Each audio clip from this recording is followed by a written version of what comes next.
तो भाई लोग, क्या आप भी मेरी तरह पॉप कल्चर के बहुत बड़े फैन हो? तो आप भी इस चीज को समझते होगे कि जो पॉप कल्चर है वो सिर्फ सुपर हीरो जॉनरा या एक्शन मूवीज के बल पे नहीं चल सकता। और भाई इसीलिए जो एनिमी है वो पॉप कल्चर में एक सिग्निफिकेंट रोल प्ले करती है, जिससे कि पूरा का पूरा पॉप कल्चर बिल्ड हो पाए। और आज के टाइम में जो एनिमी है वो इंडिया में इतनी ज्यादा पॉपुलर हो चुकी है कि लोग इनके मर्चेंडाइज के लिए तो पागल है। और कैसे भाई एनिमी इंडिया में अपना व्यापार करके लाखों डॉलर्स छाप रही है। तो बिना किसी देरी के आज की वीडियो में हम यही समझते हैं कि एनिमी आने वाले टाइम में रूल कैसे करेगा इस वर्ल्ड पे। तो वीडियो शुरू करने से पहले भाई बात कर लूँ मैं तुम्हारे और अपने बचपन की। तो भाई जब मैं 6-7 क्लास में था तो मैं भाई स्कूल से आता था और आने के बाद डोरेमोन या फिर बेन 10 ड्रैगन बॉल्स ही देखा करता था। मगर भाई जैसे जैसे मेरी एज बढ़ने लगी और मैं अपनी क्लास में प्रमोट होने लगा तो मेरे माता पिता भाई मुझे इस चीज़ को देख के ताने देने लगे कि तू भाई क्यों इन कार्टून को देखता है, अपना टाइम वेस्ट कर रहा है। तो भाई इस वजह से सोसाइटी के इन्फ्लुएंस से मेरा कहीं ना कहीं सेंटीमेंट हर्ट हुआ और 10th की स्टार्टिंग आते आते मैंने कार्टून देखना बिल्कुल बंद कर दिया था।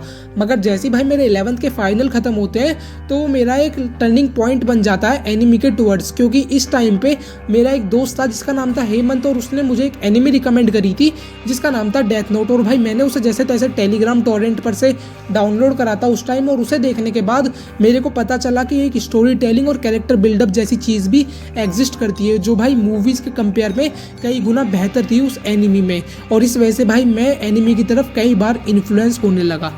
इसके अलावा भाई जो आपने अपनी फर्स्ट एनिमी देखी थी, मुझे उसका एक्सपीरियंस और नाम कमेंट में प्लीज़ ज़रूर बताना। अब भाई बात करूँ मैं एनिमी के ओरिजिन की तो आपको लगता होगा कि जो एनिमी है वो एक मॉडर्न कॉन्सेप्ट है जिस वजह से 2000 के बाद पब्लिश होना स्टार्ट हुई होंगी। मगर भाई जो दुनिया की सबसे पहली एनिमी थी वो जापान ने रिलीज़ करी थी जो कि 1 मिनट की थी 1907 के टाइम पे। तो इस टाइम पे जो एनिमी थी उसका नाम था कात्सुडो शाशिन। और सिर्फ ये भाई 1 मिनट की एनिमी थी, तुम सोच ही सकते हो। और इसके बाद भाई एनिमी का थोड़ा थोड़ा डेवलपमेंट स्टार्ट हुआ और वर्ल्ड वॉर 2 आते आते जो जापान है वो एनिमी के थ्रू अपने यूथ्स में एक मैसेज देने लगा पैट्रियोटिज्म का। और साथ में जो एलाइज है उनके खिलाफ प्रोपोगेंडा फैलाने में भी एनिमी का यूज़ करने लगा। मगर भाई जो 1960s का टाइम था वो एनिमी के लिए एक टर्निंग पॉइंट साबित हुआ, क्योंकि उस टाइम तक जापान में टीवी इन्वेंट हो चुका था। और धीरे धीरे भाई जो टीवी था वो इंडिया में भी आने लगा, जिस वजह से 1980s आते आते जो एनिमी है वो इंडिया में भी आने लगी और ड्रैगन बॉल जी और अकीरा जैसे शोज प्रोड्यूस होने लगे इंडिया के लिए। पर भाई अब बात करी जाए आज के सिनेरियो की, तो आज के टाइम में जो एनिमी इंडिया में पॉपुलर हुई है वो सिर्फ लॉकडाउन और कोविड पीरियड के बाद हुई है।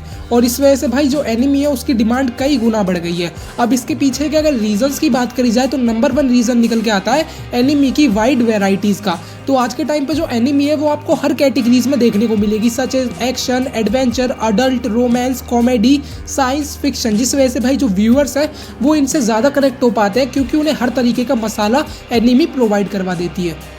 इसके अलावा भाई सेकंड रीज़न निकल के आता है यूनिक स्टाइल का। तो आज के टाइम पे जो मूवीज़ है वो एक यूनिक स्टाइल नहीं प्रोवाइड करवा पाती यूथ को एज़ कम्पेयर टू एनाइम, जिस वजह से जो एनिमी की स्टोरी टेलिंग है या फिर उनके कैरेक्टर डिज़ाइन या विजुअल स्टाइल है वो कहीं ना कहीं हम जैसे लोगों को इन्फ्लुएंस कर देती है, जिस वजह से हमें एक मेमोरेबल व्यूइंग एक्सपीरियंस देखने को मिलता है। इसके अलावा एक रीज़न निकल के आता है कि जो एनिमी इंडिया में पॉपुलर है वो इसलिए है क्योंकि जो इंडिया की पॉपुलेशन है वो बहुत ज़्यादा है। और जापान के लिए ये चीज़ बहुत एडवांटेज में है, क्योंकि ये एक बड़ी मार्केट है जापान के लिए, क्योंकि जो इंडिया की पॉपुलेशन है वो यूथ पॉपुलेशन है। और उसे अगर वो एनिमी के टुवर्ड्स इन्फ्लुएंस कर देगी तो उसका जो मोटा खर्चा है वो प्रॉफिट सब इंडिया से ही आ जाएगा।